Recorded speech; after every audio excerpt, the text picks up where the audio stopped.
There was once a cook named Gretel who wore shoes with red heels, and when she walked out with them on, she turned herself this way and that, was quite happy, and thought, "You certainly are a pretty girl."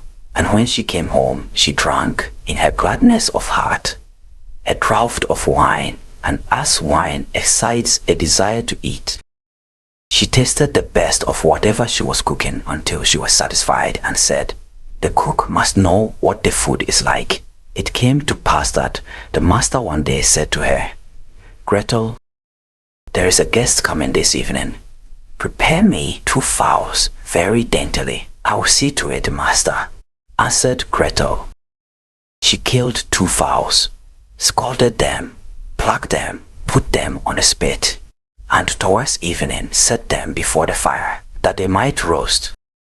The fowls began to turn brown, and were nearly ready, but the guest had not yet arrived. Then Gretel called out to her master, "If the guest does not come, I must take the fowls away from the fire, but it will be a sin and a shame if they are not eaten the moment they are at their juiciest." The master said, "I will run myself and fetch the guest." When the master had turned his back, Gretel laid the spit with the fowls on one side and thought, standing so long by the fire, "There, who knows when they will come? Meanwhile, I will run into the cellar and take a drink." She ran down, set a jug, said, "God bless it for you, Gretel," and took a good drink, and thought that wine should flow on and should not be interrupted, and took yet another hearty Ralph ... Then she went and put the fowls down again to the fire, basted them, and drove the spit merrily round. But as the roast meat smelt so good, Gretel thought something might be wrong. It ought to be tasted. She touched it with her finger and said, "Ah, how good fowls are! It certainly is a sin and a shame that they are not eaten at the right time." She ran to the window to see if the master was not coming with his guest, but she saw no one. One of the wings is burning. I had better take it off and eat it." So she cut it off, ate it, and enjoyed it. And when she had done, she thought the other must go down too, or else master will observe that something is missing. When the 2 wings were eaten, she went and looked for her master and did not see him. It suddenly occurred to her, who knows?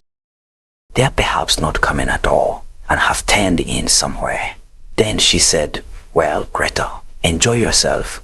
1 fowl has been cut into. Take another drink and eat it up entirely.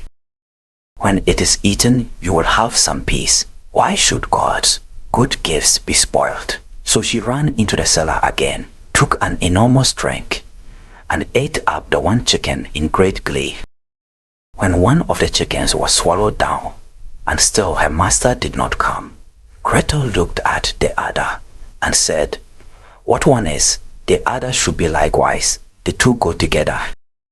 What's right for the one is right for the other. I think if I were to take another draught, it would do me no harm." So she took another hearty drink and let the second chicken follow the first.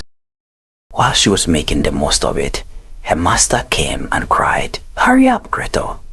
The guest is coming directly after me." "Yes, sir, I will soon serve up," answered Gretel. Meantime, the master looked to see that the table was properly laid, and took the great knife, wherewith he was going to carve the chickens, and sharpened it on the staves. Presently the guest came, and knocked politely and courteously at the house door. Gretel ran and looked to see who was there, and when she saw the guest, she put her finger to her lips and said, "Hush, hush! Go away as quickly as you can. If my master catches you, it will be the worse for you. He certainly did ask you to supper, but his intention is to cut off your 2 ears. Just listen how he's sharpening the knife for it." The guest heard the sharpening and hurried down the steps again as fast as he could. Gretel was not idle. She ran screaming to her master and cried, "You have invited a fine guest." "Why, Gretel?" "What do you mean by that?" "Yes," said she, "he has taken the chickens which I was just going to serve up off the dish and has run away with them." "That's a nice trick," said her master, and lamented the fine chickens.